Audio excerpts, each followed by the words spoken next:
Hello, I'm Pastor Joe, and I want to welcome you to Impacts. Impacts is a video teaching series where I try to help nurture your faith in, your commitment to, and your relationship with Jesus Christ. You know, when I was growing up, my brother, who was 5 years older than I am, we had these metal pedal go-karts. And one day we got the bright idea that if we tied them together and went down the hill, that we could have a lot of fun. And for most of the day it was. I was in the lead car and he was behind me, and we would go down the hill and I would take a left turn and he would follow. And we did that over and over and we would laugh and whatnot. I got the bright idea. Let's change this up, because sometimes change in life is good. So we start going down the hill. I make a right-hand turn. But my brother, who was supposed to be following me, he made a left-hand turn the way we always had. Well, he was older and he was bigger. So when he turned one way but I had gone the other, when we got to the end of our rope, so to speak, his extra weight brought me to a sudden stop. And the metal steering wheel on the go-kart, that helped too.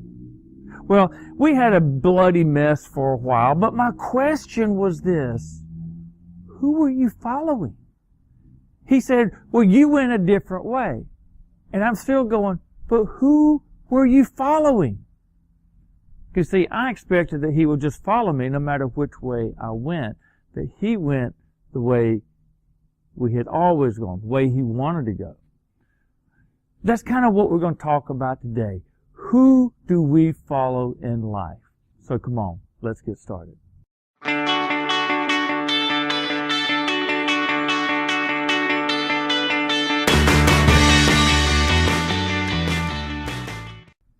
You know, that whole ordeal with the go-karts and being tied together and going in different directions, one, it wasn't very smart. But two, it all could have been avoided had I communicated or had he followed me. But you know, the reality is sometimes things like that happen. Trail Magazine once published a route to descend Britain's highest peak, Ben Nevis. And the idea was that if you were in bad weather and visibility was limited, that this route, if you memorize this route, you could safely descend Ben Nevis.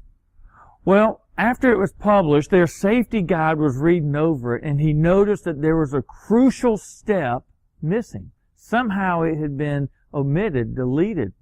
And if someone were following those directions in bad weather, they would have gone over a 1,000-foot cliff. So he sent out an emergency correction, and no one was injured in that mistake. But it does raise the question then of who do we follow? You see, we live in a world with competing values. And the question is very much real for us. Who do we follow? Paul wrote a letter to the church in Colossae. And this is a church of young believers who were being influenced by false teachers. These false teachers were trying to lead them in a different direction than what Jesus wanted to do. And it really kind of captures where we are in life. Let us listen to some of this. This is from the 3rd chapter. Since then, you have been raised with Christ. Set your hearts on the things above, where Christ is seated at the right hand of God. Set your minds on things above, not on earthly things. Set your mind on the things of Christ. Set your mind on the things above. You see, we are bombarded with competing values. The values of the world that often value the self, value fame and fortune, versus the values of Christ. See, the truth is, when we accept Jesus Christ, we are called to a different way of life. That means that we are called not to simply follow the people in front of us.